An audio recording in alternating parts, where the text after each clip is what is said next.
Tonight, President Trump's sweeping tariffs in full effect, upending the global economy. Dozens of countries reeling from levies as high as 50%. Businesses grappling with how they'll stay afloat, some forced to pass the cost on to consumers. The impact on your wallet, with everything from cars to alcohol, expected to take a massive hit. Also tonight, Israel's new offensive to take control of Gaza. Prime Minister Benjamin Netanyahu's announcement met with backlash, and who he says would govern the enclave. The helicopter crashing into a barge, bursting into flames, killing everyone on board. What caused the chopper to go down? The new GLP-1 pill showing significant results, taking a jab at the injectable version. Could this be a game changer for weight loss drugs? Instagram's new feature allowing followers to track your location. We'll show you how it works and the new security concerns on the popular app. Travel influencers stirring controversy over trips to Taliban-run Afghanistan. Social media videos painting a very different picture for tourists compared to the everyday reality for citizens, particularly women and girls living under an oppressive regime. And danger on the tracks. A shocking video capturing a train colliding with a truck. How the driver miraculously walked away. Plus, inside the dangerous rescue mission at a U.S. research base in Antarctica. What we know about the 3 Americans evacuated. Top Story starts right now.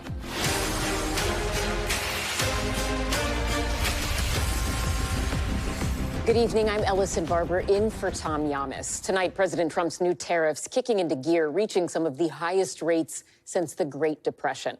The move deepening the global trade rift as everyday consumers brace for impact.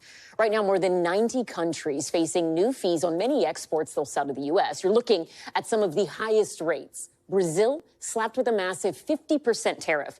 Many of those costs will be shouldered by American companies, but if history is our guide, in most cases, it's passed on to you, the consumer. Take a look at some of the items you could see dramatically rise in price. Everything from clothing to coffee to alcohol, even furniture. Japan's auto giants like Toyota, Nissan, Subaru, and Honda all expecting to take on a 15% tariff.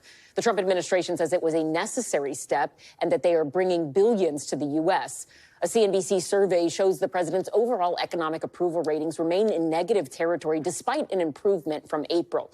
The big question tonight, what does it all mean for your wallet? NBC's Garrett Hake starts off our coverage. This is 200 days already. Time flies. On his 200th day back in office, President Trump tonight celebrating his efforts to reshape the global economy. We have a country that's the hottest country right now anywhere in the world. The president's so-called reciprocal tariffs snapping into place on more than 90 nations overnight, setting taxes on some foreign imports as high as 50%, with an average tariff rate of more than 17%, the highest since the 1930s during the Great Depression. The tariffs likely to raise costs on products Americans use from the moment they wake up. A cup of coffee with beans from Brazil, clothes made in India, and shoes sewn in Vietnam, all costing more to import, forcing businesses to decide how much of those costs to pass on to consumers. The Yale Budget Lab calculating the tariffs will ultimately cost a typical household as much as $2,400 this year.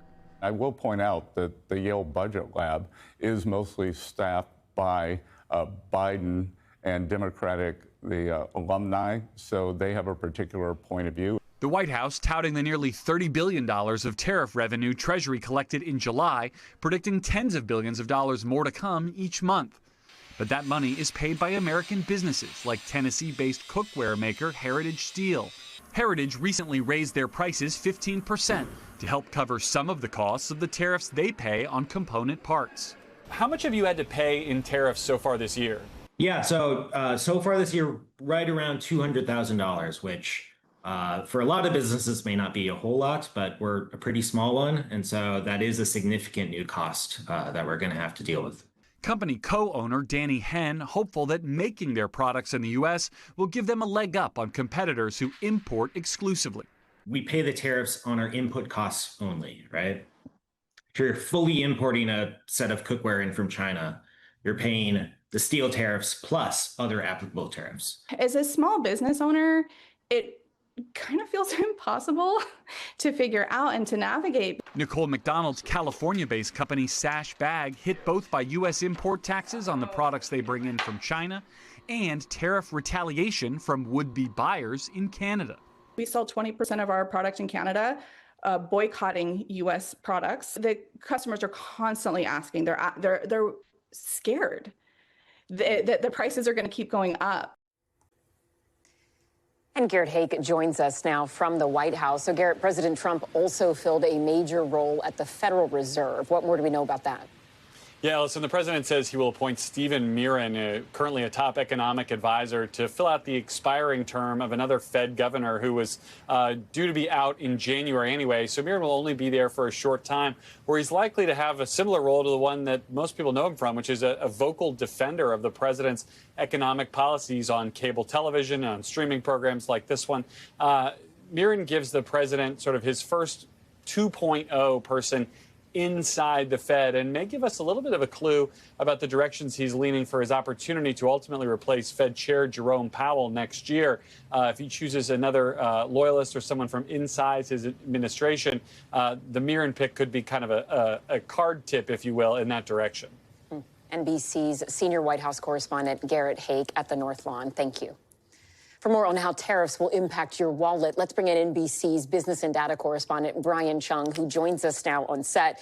So, Brian, these tariffs are now in effect, but throughout all of this under the Trump administration, I have heard people say the thing that makes it so tricky for the markets and consumers and business owners is that everything can change with a social media post, right? Talk to us about that uncertainty that is still left. Yeah, I was talking with a company yesterday that said that in the same day they've had to cancel orders and then reorder because things change so rapidly. So, yes, even though today is the first day of these tariffs on about 70 countries taking effect, that doesn't necessarily mean that companies or the market or consumers are treating it as permanent tariffs, at least through the short-term period. But if these tariffs do stick around for, let's say, 3 to 6 months, then those prices will start to bite to American consumers. They're not going to go up by 35 or 50% as of tomorrow, but that risk is there as we get a little bit closer to the holiday season. But compounding on top of that, Ellison, isn't just the tariffs that were put into effect today, but tariffs that could be coming down the line. The president's signaling he's not done yet because he's signaled the intention of a 100% tariff on semiconductors, as well as a 250% tariff on pharmaceuticals coming in from abroad. Once those are final, that could add even more costs to the tariff story. All right. NBC's Brian Chung, thank you. Turning overseas now to the latest in the Middle East. Prime Minister Benjamin Netanyahu announcing Israel plans to take control of the Gaza Strip, a dramatic escalation as peace talks continue to stall. Here's NBC's Andrea Mitchell. Shocking new aerial images show the devastation in Gaza, buildings reduced to rubble with starvation rampant.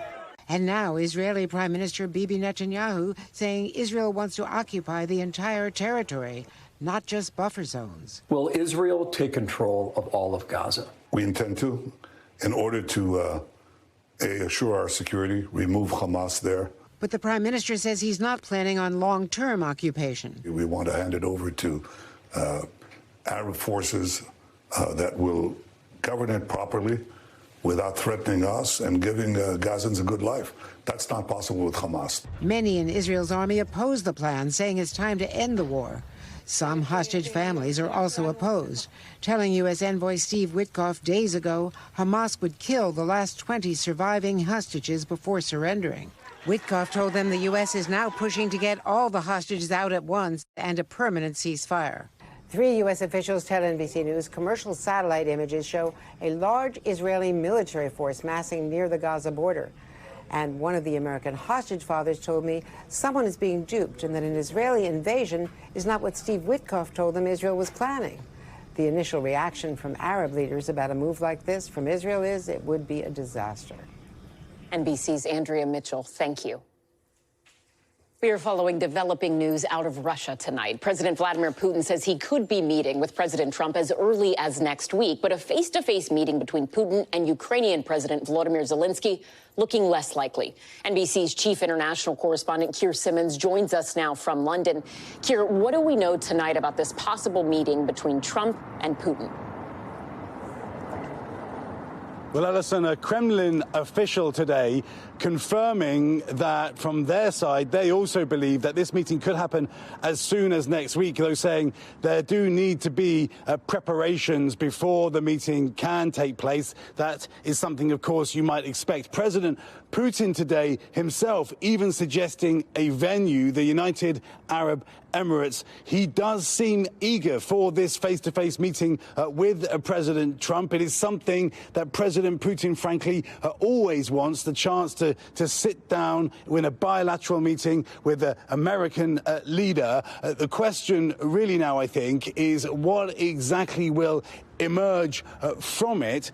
President Trump today saying, let's just listen to what the Russians have to say. And here last night, we did hear President Trump say he expected a meeting between Putin and Zelensky could actually happen soon. Putin, though, seems much less keen on that idea, right? What are we hearing from him in terms of that and also from Ukraine? Yeah, very much less enthusiastic about potentially meeting with President Zelensky. He's never been that keen on it. He hasn't met with President Zelensky for 6 years. They have met each other in the past, but it's been a long time, and certainly not since Russia's illegal invasion of Ukraine. He says the conditions, this is President Putin, he says the conditions are not right for a meeting with President Zelensky. What he means by that are the kinds of aims that he has continuously, relentlessly described in terms of his war in Ukraine, things like that Ukraine should agree to be neutral. He has even argued that President Zelensky himself is not a legitimate leader and should face a re-election before he is prepared to sit down with him. The interesting point tonight is that President Trump was directly asked about whether or not it was a precondition that President Putin and President Zelensky should meet in order for him to meet with President Putin.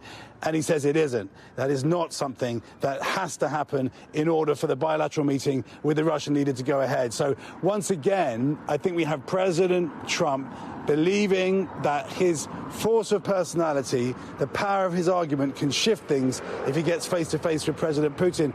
But of course, President Putin is a wily operator. NBC's Keir Simmons, thank you. Tonight, the Army is praising the quick response of soldiers at Fort Stewart who sprung into action when a sergeant opened fire. The Army says 2 unarmed soldiers tackled the suspect, helping to take him down while others offered aid. NBC's Priya Sridhar spoke to them today as we get our first glimpse of the gunman. Tonight, with 1 Army sergeant shackled and in jail, awaiting charges for shooting 5 of his fellow soldiers, 6 of his co-workers at Fort Stewart's 2nd Armored Combat Brigade team were honored for their brave response. For exceptionally meritorious service. Staff Sergeant Melissa Taylor, a trained combat medic, says she was in her office when she heard a commotion outside. And I saw a cloud of smoke at the end of the hallway. And there was a soldier laying on the ground, and I heard him yelling that somebody had been shot. So I sprinted over to the soldier and immediately started rendering aid. Authorities say 28-year-old Sergeant Cornelius Radford carried out that shooting Wednesday morning using a personal handgun. 5 soldiers were hospitalized. 3 have been released.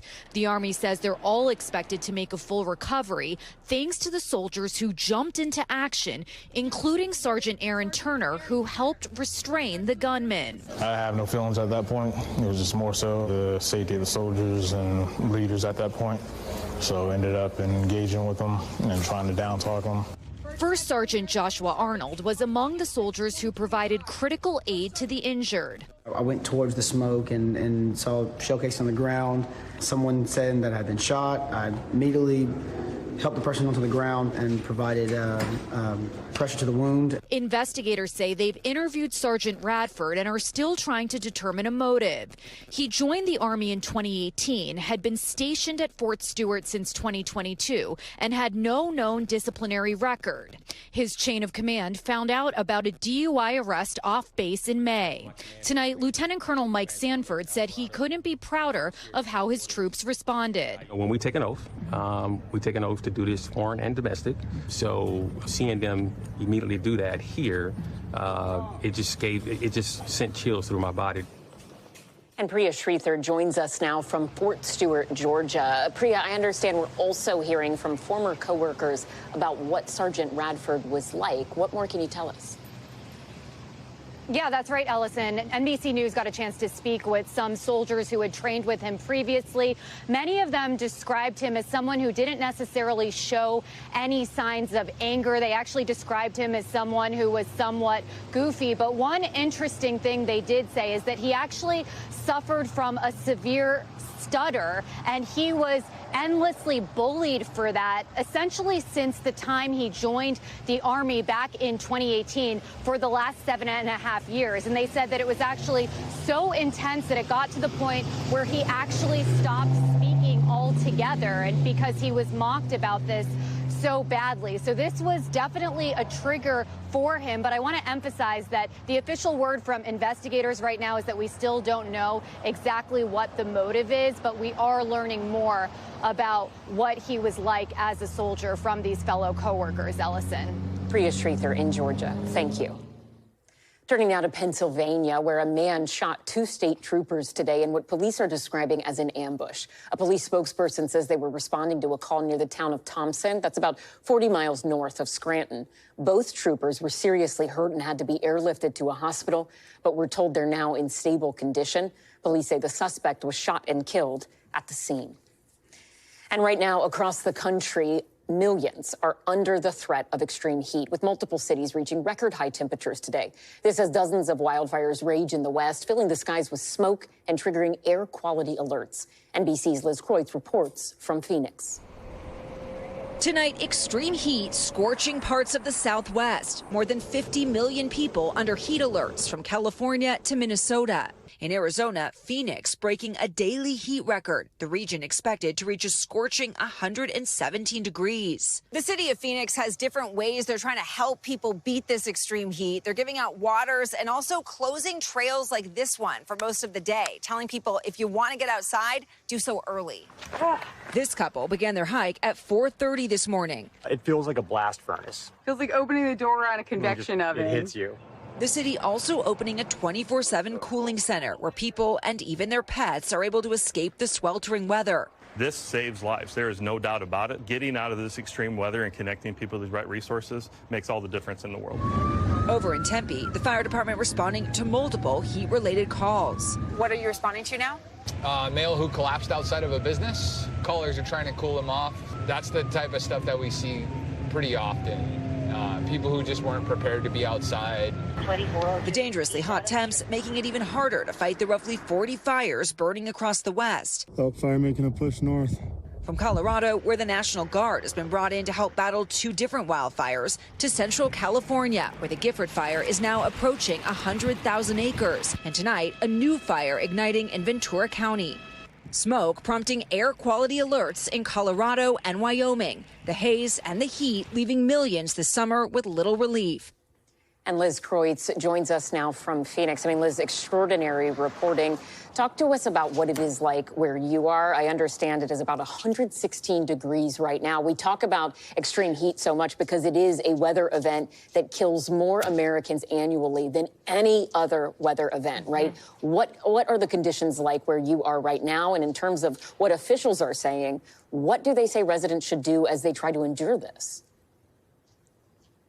Yeah, Allison, that is such an important point. It really is dangerous. I think people underestimate how dangerous heat actually is. And I just looked at my phone, and yes, it is 116 degrees right now where we are. It is excruciatingly hot. Our team is just quickly coming out here and going back into our cars where we have air conditioning. Behind, you can see in the distance, there's misters there at restaurants. Of course, those are being put to use. But the reality is nobody's really using them because essentially the streets are empty. People are staying inside, and that is actually a good thing. Health officials are telling people, obviously, stay inside for most of the day. If you have to get things done, do it early in the morning. You heard those people that were out hiking at 4:30 a.m. Stay hydrated. And if you have to be outside, officials say take breaks every 45 minutes. Allison. All right. NBC's Liz Kreutz, thank you. We appreciate it. Let's get right to NBC News meteorologist Bill Cairns. Bill, I mean, all this heat, it is making the situation worse for wildfires. When can we expect to see some relief? Areas like Phoenix, relief will come tomorrow, but this is about as hot as it gets. 118 currently at Sky Harbor Airport. As a kid, I was out there when it was 123. My brother and I, we put eggs on the sidewalk and cooked them. So remember, this is the temperature in the shade outside currently. So it's about as bad as it gets. And tomorrow will be a slightly cooler version of this. You know, we still have this excessive heat warnings. And now we're watching everything spreading through the plains, too. And we got 52 million people. Even the portions of the Pacific Northwest are going to jump into this game, but not until the weekend. So tomorrow we go to 111 in Phoenix. I don't know if you notice a difference or not, but the heat really expands in the middle of the country. This is the hottest you've been this summer. Dodge City, Kansas, up to 107 degrees. And it's pretty dry through many areas in the middle of the country. Chicago, you have a hot weekend ahead. Phoenix, you stay hot. But I got my eyes on Portland here. When it gets up to 97 degrees in Portland, a low percentage of people have air conditioning in Portland. It's less than, 20, 30%. But that's when you start to worry about people, the elderly, people with health concerns, Ellison. You are also, I understand, Bill, tracking some activity in the tropics. What is going on there? Yeah, we're getting to what I call the peak 2 months of the season, and we have numerous areas of interest. But the key is that the Bermuda High, it's not over Bermuda. It's out in the middle of the Atlantic. This steers the storms. If this stays in the current location, all the storms will come and be fish storms and miss the East Coast. That should happen for at least the next 7 to 10 days. All eyes will be on that area of coming off the coast of Africa. We could have something this time, Ellison, that we'll have to watch closely, but we'll wait and see. NBC's Bill Cairns with that forecast for you. Thank you so much. We appreciate it. And we will be back in a moment with Instagram's new map feature, turning heads and raising concerns about safety. We'll show you how it works and why it has some users worried. Plus, it's the new travel trend lighting up social media, scenic road trips through Taliban-controlled Afghanistan. Why influencers are flocking to one of the world's most dangerous and repressive regimes. And pizza, papal merch, and a Pope-themed bus tour. The Pope Leo culture frenzy taking Chicago by storm.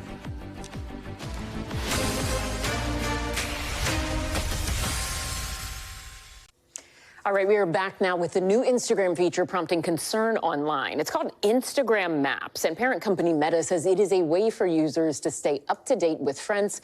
But some users are upset about the feature. One of them posting, quote, "Who TF is sharing IG locations?" Another writing, "Instagram has lost their damn mind."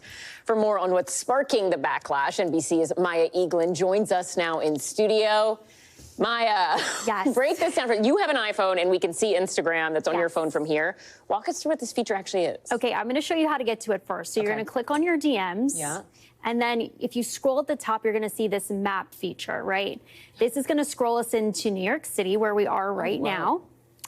And if we scroll in even more, we can see who's posting at 30 Rock. So let's see, our colleague Kate Snow is up here posting a video. But one of the big misconceptions that people are talking about online is that everyone's automatically opted into sharing their location. That's what I was wondering. But you actually have to go into turn on location services. This is going to take you to your iPhone settings.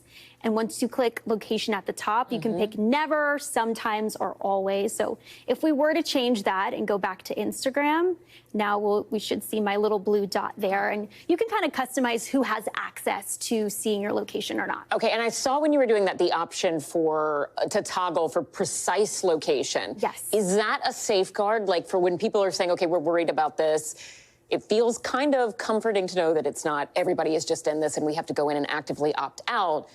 But, I mean, this could be unsafe in some situations, right? Yeah, I think for sure. And Meta has said that they've added some parental controls if there's a teen account, which means that parents will have the option to see who their teen wants to share their location with, or actually turn off that option for them completely. Still, there are some major privacy and, just location concerns, your footprint online. So it is good to check to make sure your location settings are the way you want them to be on Instagram. Okay, so in terms of social media getting into the location sharing, a lot of people, I'm one of them, I share my location with at least 5 people all the time. My sisters will text me and be like, "Why are you in Texas?" And I'm like, "Oh, I'm on a story."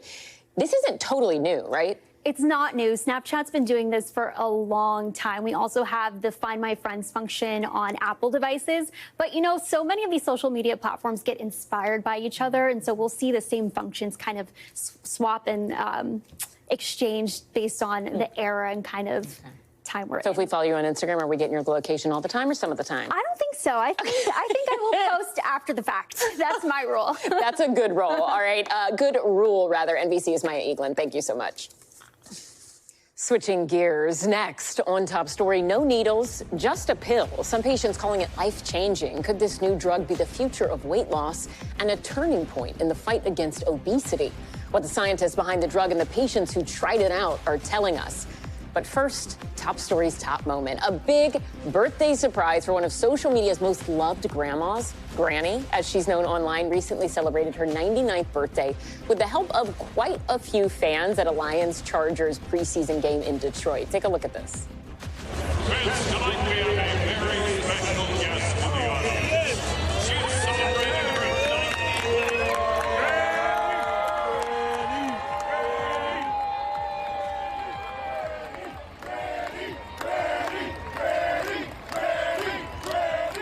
with a birthday babe shirt and all. We love to see it. Her and her grandson, who coordinated that surprise, have gained tens of millions of followers on TikTok for their wholesome videos together. We wish Granny an incredibly happy birthday. Stay with us. We're going to be back in just a moment.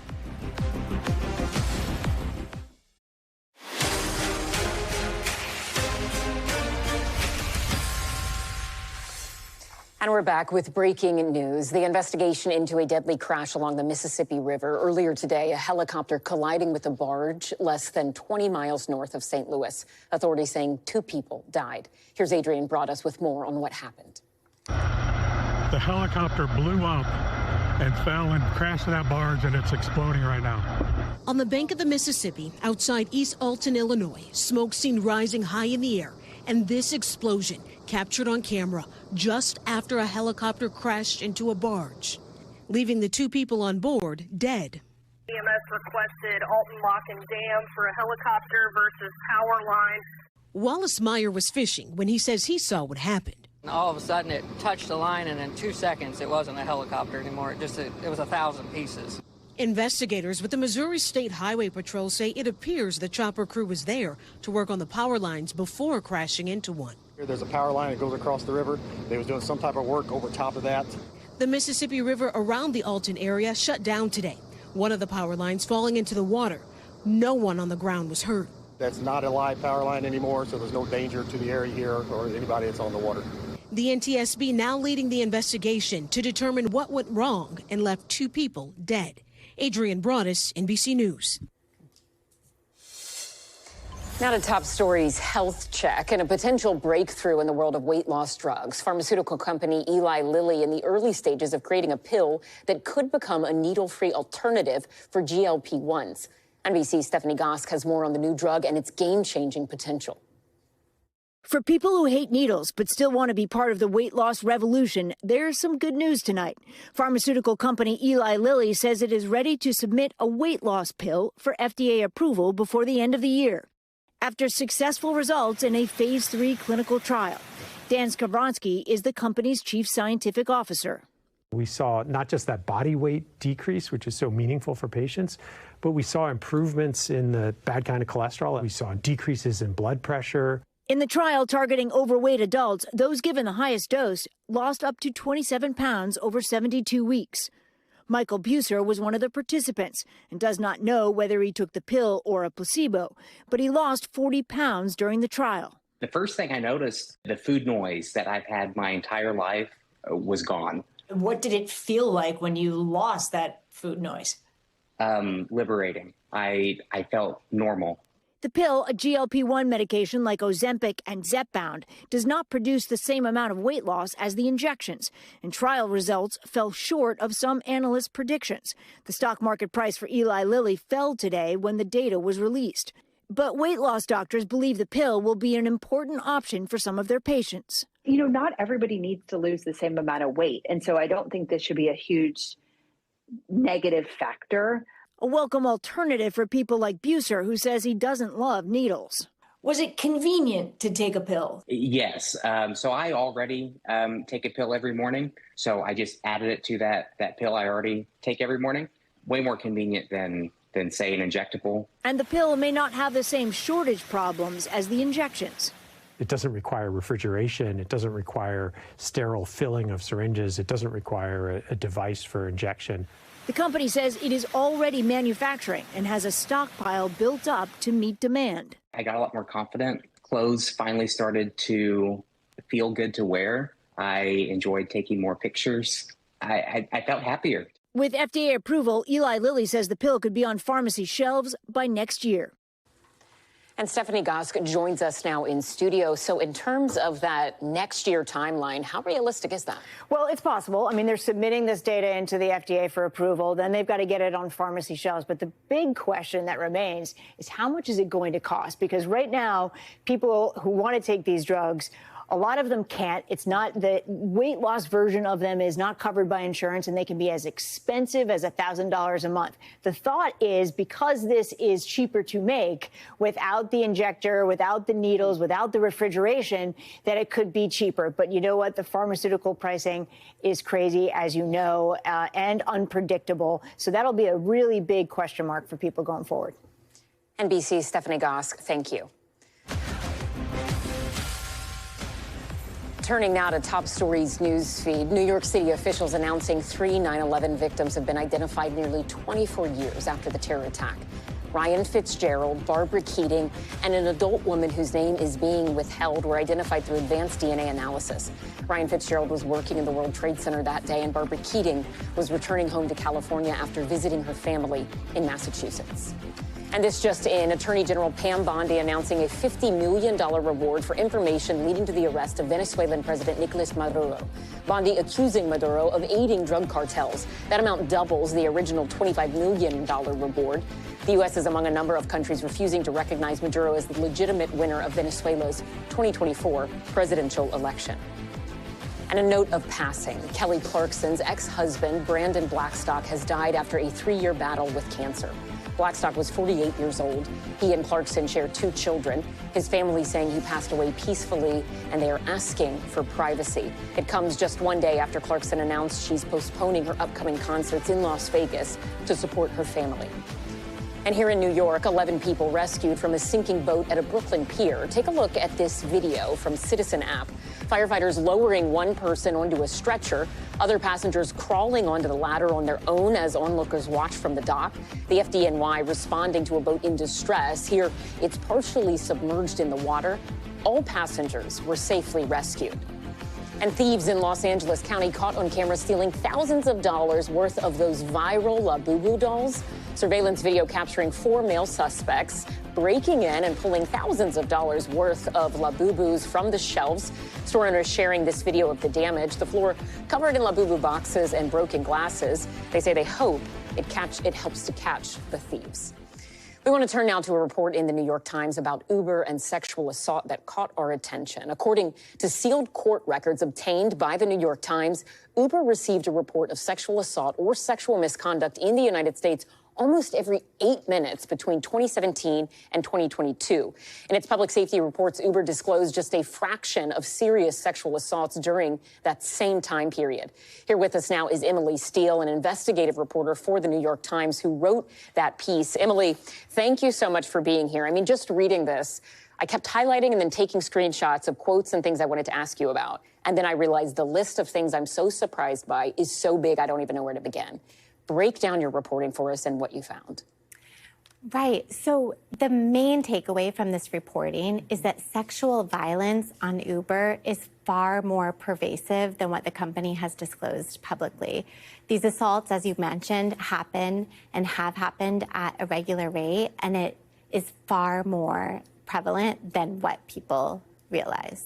And in the course of your reporting, and I want to pull up one of the things that sort of struck my attention, and bear with me, I should have unlocked this, but one of the things, as you were gathering different documents internally, there was a 2021 brainstorming document about Uber's global safety standards. And in it, you quoted as saying, our purpose/goal is not to be the police. They go on to say, our bar is much lower, and our goal is to protect the company and set the tolerable risk level for our operations. Right. So during the course of this reporting, I spent months talking to people, trying to dig in. And what I learned is that the source of all of this information about what Uber knew about this problem with sexual assault was Uber. And so I was able to get my hands on some sealed court documents, and this is thousands and thousands and thousands of pages of records. And I spent a lot of time digging through those records. And what I found is that the company has spent nearly a decade studying this problem. The company knows the patterns that are linked to sexual assault on the platform. The company has tested solutions that it has found effective for deterring sexual violence. And the company largely has delayed or failed to require to implement those tools, in large part because it put its business first.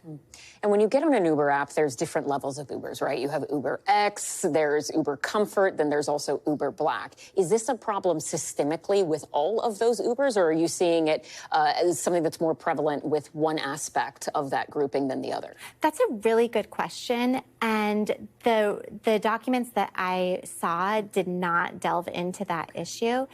But what I know is that this is a problem that is pervasive across the company, across the platform. And this isn't just Uber. This is a problem that's pervasive across the rideshare industry. Uber has reported thousands of sexual assaults, and Lyft also has as well. You know, so many people, and I am one of them at some point, thought, okay, this feels safer than a taxi because at least there's some record of who I'm with, and they know that, so probably nothing bad is going to happen. Has Uber responded to your reporting thus far? Yes, Uber has responded, and what Uber says is that it is one of the safest forms of travel. The company says that it operates on such a vast scale. There are millions of rides a day in the United States, and it says only a small fraction of a % of a ride end in a serious sexual assault or a safety incident.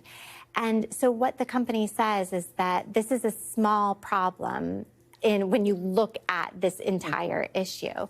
And it says that it's taking steps to try to address it. Talk to us about some of those steps, because there was a pilot program that was supposed to link more female riders with female drivers, some other things they were looking at, like more cameras in the Ubers. Where do things stand with that? And do you think we will actually see some of those programs or other measures implemented to get that number to zero? Yeah, so what these documents show is that Uber for years has experimented with this option to match women drivers with women passengers. Those are the two least likely groups of assaulting each other. And just recently, at the end of July, the company announced that it was going to launch pilot tests in 3 U.S. cities to start implementing that service. So a lot still to watch here. Extraordinary reporting. Emily Steele with the New York Times. Thank you for your time. Thank you. Appreciate it. Traveling overseas for Top Stories Global Watch, and we begin in China, where at least 5 people are dead and 24 hurt after a cable on a suspension bridge snapped. A state-run news agency reporting it happened last night in a popular sightseeing area. Here you can see the aftermath of the collapse. It's unclear what caused that cable to break, but we're told the government is sending a task force to investigate. And in Kenya today, at least 6 people died when a plane crashed near the country's capital. Local officials say the jet belonged to an air ambulance service and that it went down in a residential area. 4 people on board were killed, along with 2 others who were inside a home. No word yet from investigators on why the plane crashed. And a terrifying moment in Poland after a van got trapped on train tracks. Video shows the vehicle crossing just as the gate closes. The driver tries to move out of the way, but then the train smashes into that van, essentially ripping it in half. Somehow police say the driver made it out unscathed. No one was hurt. Authorities say they posted the video as a reminder to always be careful out on the road. Staying overseas with the rare and highly dangerous rescue mission just carried out in Antarctica. The Royal New Zealand Air Force conducting a medical evacuation of 3 Americans from a research base on Wednesday. That daring 19.5-hour rescue mission from Christchurch, New Zealand to McMurdo Station, Antarctica, performed in harsh weather conditions and 24-hour darkness. It's a mission the U.S. Embassy in New Zealand described as, quote, nothing short of heroic. NBC's Matt Bodner joins us now from our International Bureau in London. Matt, McMurdo Station, it's the main American community, if you will, in Antarctica, right? And that base is cut off from the outside world in the winter months there. What did it take to land that plane at that base? Well, this is just about the hardest flight you could attempt, Ellison. The nearest landmass, New Zealand, it's about 2,400 miles away. So you're basically flying the distance from New York to Los Angeles to get there. Of course, it's much more remote. And the runway at McMurdo, it's makeshift. The station crew basically has to go out and prepare the ice by grooming it with a truck to ensure that this plane can land safely. And this was a C-130, so it's a large aircraft. There's a lot that can go wrong. The weather is generally as bad as it can be that time of year, and there's also very little light down there. So the flight crew had to do the entire 20-hour mission with night vision goggles. Now, once they landed at McMurdo, the flight crew actually had to keep the engines running while they refueled the plane and also retrieved the researchers. The engines might actually not restart if they got cold. The U.S. representative in New Zealand, Melissa Sweeney, said this in a statement, quote, "This mission wasn't just difficult, it was one of the most technically demanding operations an aircrew can face. Only the best crews can pull off something like this." Hats off to them. So, Matt, in terms of the 3 Americans who were rescued, I mean, the rescue mission itself, heroic, but this was a medical evacuation, right? Do we know how sick they were, what their condition was when they left, and how they're doing tonight? So we don't know too much. What we do know is that 3 researchers needed to be airlifted off the continent. One of them required urgent medical care. Now, we don't know much about the nature of that medical emergency at McMurdo, but suffice it to say, the station lacked the facilities to handle it themselves, and it necessitated an extreme rescue attempt. Allison? Matt Bodner, thank you. Now to a growing trend on social media, travel influencers venturing into Afghanistan, posting often dazzling videos touting the beauty and the culture of the Taliban-run nation. But critics of those trips say those videos promote an overly rosy picture of life under an oppressive regime, and that the treatment of Western tourists can be vastly different from that of the actual citizens. Take a look. So can we skip to the good part? On social media, a growing number of influencers taking viewers inside what they're calling a hot new travel destination, Afghanistan. Some, like tour lead Zoe Stevens, suggesting limitations on female travelers in the Taliban-ruled nation are overblown. A country is not a sum of its politics. It's a sum of so much more. It's a sum of its culture, its history, its food, and especially in Afghanistan, its people. But the situation, much different for everyday Afghan women. The UN has referred to the situation in Afghanistan under the Taliban as a situation of gender apartheid. Especially since the frantic U.S. withdrawal from the country 4 years ago. No high school, no university. Basically, the Taliban's trying to systematically erase women from public life. Other traveling influencers, young men. This is what it's like to travel Taliban-controlled Afghanistan. Drawn in by viral videos like this. We have one message for America. Welcome to Afghanistan. Yusuf, an Afghan-American tour operator, made the video. He says guests are eager to learn about Afghanistan beyond the headlines and bring in much-needed business. When you travel as a tourist, for the most part, most of your money is spent in the streets and then goes to the pockets of the chefs, of the taxi drivers, of the shepherds. Welcome to day 3 of backpacking Taliban-controlled Afghanistan. Extreme travel influencer Eli Snyder says he went there to connect with people, not to advocate for the Taliban government. It doesn't make you a bad person to visit a place because you're trying to learn more about the world. I asked him whether his videos should cover other, more draconian aspects of Taliban rule as well, from the treatment of women and girls to laws punishing extramarital sex with whippings. Do you worry by not talking about that in your videos that you're saying it doesn't exist and therefore legitimizing it, as some critics have said? No, I mean, I definitely acknowledge the fact that by my videos, I can be encouraging people to go to Afghanistan, but I think that more good comes from visiting Afghanistan than bad. Because you get to interact with local people and that brings joy to their life and you realize what kind of people they are. According to the New York Times, the unelected Taliban makes tourism a priority in their new government, saying they especially rely on bloggers and YouTubers to extol the virtues of visiting Afghanistan. This was also our first Taliban interaction, and they invited us for some green tea and wanted to hear about our experience so far. While tourism can help replace income lost by foreign aid, experts say the Taliban will also use the income to help fund its repression. Afghan women like Orzala, who was forced to leave her home country because of oppression, say influencers have a moral obligation to show their thousands of followers the totality of Afghanistan. These random influencers visiting, and they saw everything is completely fine there. Things are not okay in Afghanistan. Half of the population are denied from their basic rights. And we should note the U.S. State Department still has a do not travel advisory for Afghanistan, citing civil unrest, crime, terrorism, risk of wrongful detention, and kidnapping. We'll be right back. And finally tonight, you have probably seen the viral videos of American Catholics delivering shirts, hats, even pizzas to Pope Leo in Rome. As the obsession with the first American pope reaches new heights, that papal frenzy also on full display in Leo's hometown. Our Maggie Vespa is in Chicago chatting to those deeply devoted to both their pope and their pizza. Hype around America's first pope now reaching new heights with viral videos of shirts, hats, and pizzas getting hand-delivered to the Chicago-born pontiff, including 2 dry ice-packed pies carted to Rome today from Aurelio's. The Chicago staple going all in on papal madness, dubbing one pizza the Poperoni, after the then cardinal ate here last summer. You've hosted then future presidents, you've hosted boxing legends. They don't have their own table, though. No, the Pope is our #1 fan and #1 customer. This faithful in from New Mexico. You can travel to the Bean downtown or see Wrigley Field, but this is way more special. The fanfare consuming Chicago. Pope Leo lookalikes now regulars at White Sox games. The real lifelong fan delivering this message. My dear friends, it's a pleasure for me to greet all of you. Holy devotion now hitting the streets.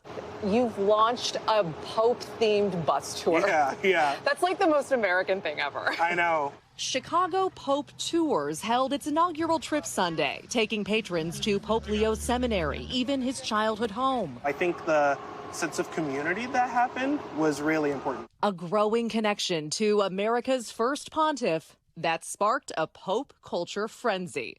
Maggie Vespa, NBC News, Chicago. Thanks so much for watching Top Story. I'm Ellison Barber in New York for Tom Llamas. Stay right there. More news is on the way.